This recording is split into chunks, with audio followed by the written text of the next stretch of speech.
Bonjour à tous, donc c'est Jean-Paul du Kit Club Byzantin pour une nouvelle vidéo.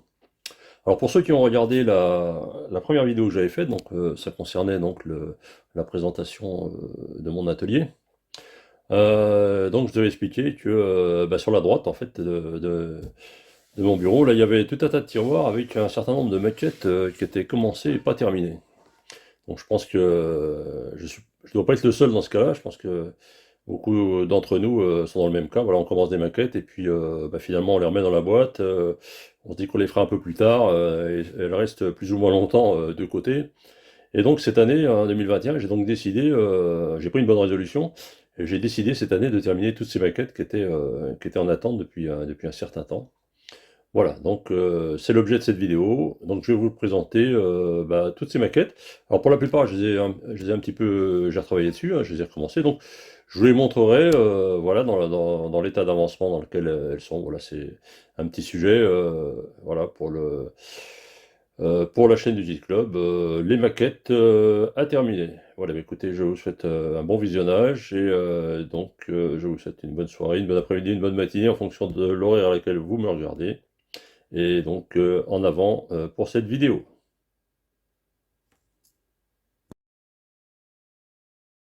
Bien, bah, voici donc la première maquette en cours. Donc il s'agit en fait de la plus ancienne hein, parmi mes maquettes en cours. Parce que je crois que je l'avais débuté il y a entre 8 et 10 ans, vous voyez, donc ça fait quand même déjà un certain temps qu'elle attendait sagement dans son tiroir que je la ressorte et puis que je la termine. Donc voilà, donc c'est la première que j'ai reprise. Donc il s'agit d'un kit Fujimi. Vous voyez, donc c'est déjà une maquette assez ancienne, hein, forcément.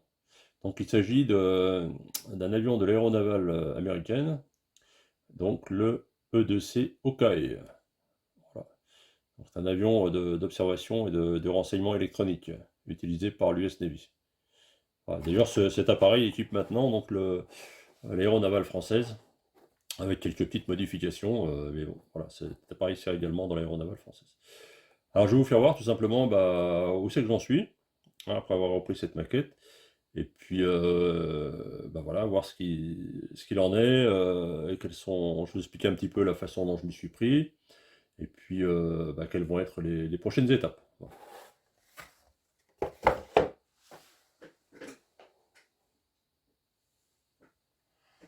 Alors, voici la maquette en question.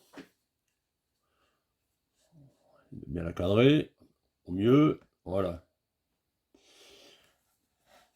Là, voilà, là, voilà. Donc, vous voyez que c'est quand même déjà un projet assez imposant, hein. C'est donc un bimoteur, donc l'avion est quand même très très long, hein, c'est du 72e, heureusement, parce que sinon la maquette serait encore beaucoup plus grande. Ce qu'on peut observer déjà tout de suite, c'est qu'en fait, vous voyez cette partie-là, donc cette partie-là est une partie en résine. Donc en fait, j'ai utilisé à la fois le kit Fujimi et un kit en résine de la marque Gofi.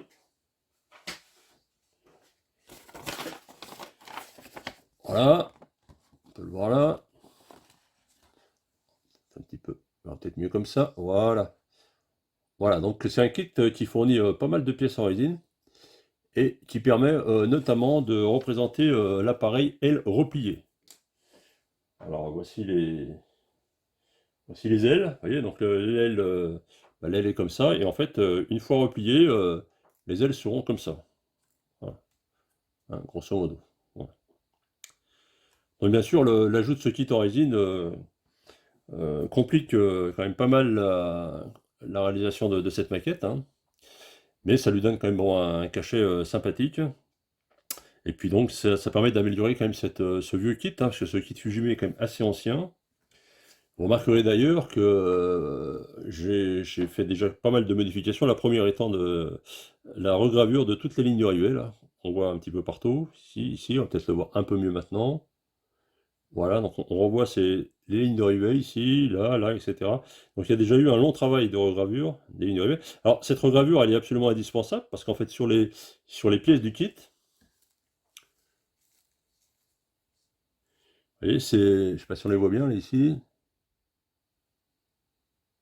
Voilà, je ne sais pas si on les voit très très bien, hein. Mais bon, si là on les voit peut-être un peu mieux, on voit que le kit en résine, lui, et les lignes de rivet sont gravées. Donc bah, là, il n'y a pas le choix, hein, parce que si elles sont sur les lignes, sur le kit en résine, bah, il faut les reproduire sur le kit en plastique. Donc on voit, donc tout est, je repasse sur une vue un peu plus grande.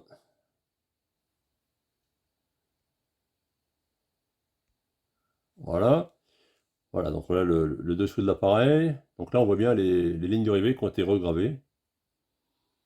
Alors pour les mettre bien en évidence, les lignes de rivet, une fois qu'elles sont gravées, je passe un petit jus de peinture acrylique noire. Ça permet de visualiser le travail qu'on a fait, quoi, hein, si le travail est correct ou pas. Bon, là, on voit aussi donc sur le côté, la porte va être ouverte. Donc là, c'est pareil, il y a un kit en résine qui se trouve à l'intérieur pour, enfin, pour représenter tout le compartiment. Et puis il y a une porte aussi qui va être là, une porte voilà, qui se rabat ici, permettant à l'équipage d'accéder à ce compartiment. Voilà. Alors toute la partie avant, là, vous la voyez, donc j'ai mis en fait j'ai mis du film étirable, voilà, maintenu avec du scotch de manière à protéger, vous voyez, les parties vitrées qui sont quand même, voilà, il faut faire attention de ne pas rayer. Donc elles sont très transparentes en fait ces parties. Et donc voilà, je les protège en attendant les phases suivantes de montage. Et la peinture ensuite, bien entendu. Voilà, donc bien sûr, cet avion ensuite recevra bah, en dernière étape en fait toute la partie qui concerne le radar circulaire là tout au-dessus, le dôme, donc ça sera mis à la fin. Donc on va voir un petit peu quelques pièces qui ont été déjà réalisées.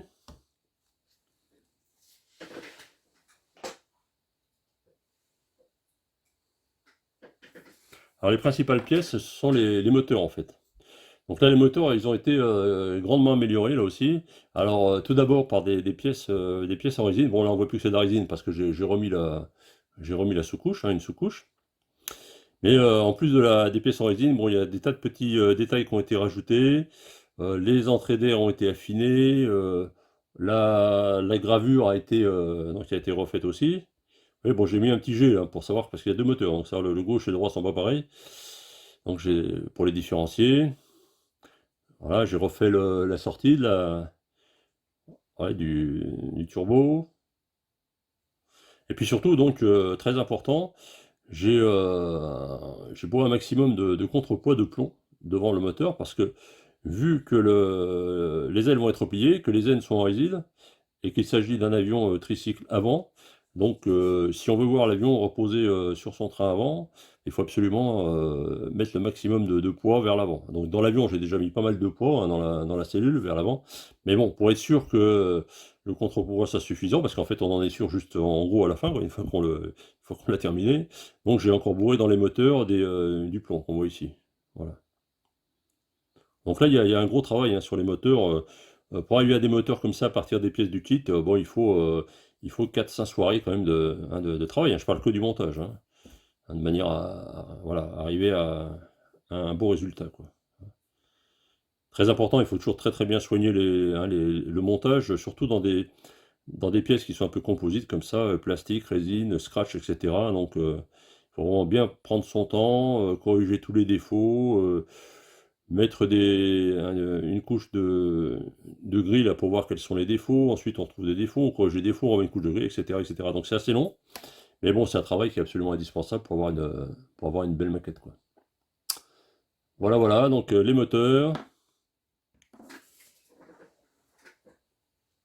le fuselage, qu'on a vu tout à l'heure. Hop là, doucement. Voilà. Vous voyez que sur le petit support là, c'est un truc assez sympa. C'est fait par ça s'appelle Vertigo. Bon, je sais pas je pense que c'est le nom de la marque. Et en fait, c'est un support qui permet justement, ça, vous voyez, les supports coulisses, donc ça permet de s'adapter à toutes la taille d'avion. Il y a des petits renforts ici, petits coussinets en mousse, ce qui permet voilà, de positionner l'avion. Hein, c'est bien intéressant d'ailleurs, surtout au moment du montage, vous voyez. Donc ça, c'est intéressant. Donc il y a plusieurs tailles, donc j'ai plusieurs tailles de supports, là, de supports de Vertigo, là. Donc c'est assez sympa comme truc. C'est vraiment, ça fait partie des choses qui sont vraiment pratiques, quoi, hein. Alors sinon, bien sûr, si vous n'avez pas ça, on peut toujours s'en fabriquer un avec, bon, avec par exemple du Forex ou des choses comme ça, hein. Ça, c'est toujours possible. Voilà. Donc l'appareil, les moteurs, les ailes, voilà, qui seront, qui vont être fixées prochainement, hein, parce que, bon voilà. Bon, là, je vais fixer, je pense que je vais commencer par voir le positionnement des ailes dès maintenant, mais je vais pas les fixer en fait. Je vais les mettre à part et elles seront peintes à part, parce que sinon c'est trop inaccessible, on ne pourra pas y arriver, parce que sur les ailes, il faut encore mettre les volets, par exemple. Et puis il faut mettre aussi les moteurs, parce que là, les moteurs sont pas mis hein, dessous, hein. Et les moteurs, bon, ils s'adaptent, mais bon, plus ou moins bien, hein, comme toujours avec la résine. Donc ça va demander aussi un travail d'ajustement, de positionnement, masticage, etc. Donc encore pas mal de travail hein, sur cet appareil-là. Voilà, donc j'ai espoir quand même de le terminer d'ici la fin de l'année. Voilà, il viendra compléter ma petite collection déjà d'avions de l'aéronavale américaine. Voilà, bon bah on va voir le suivant sur la liste. À tout de suite.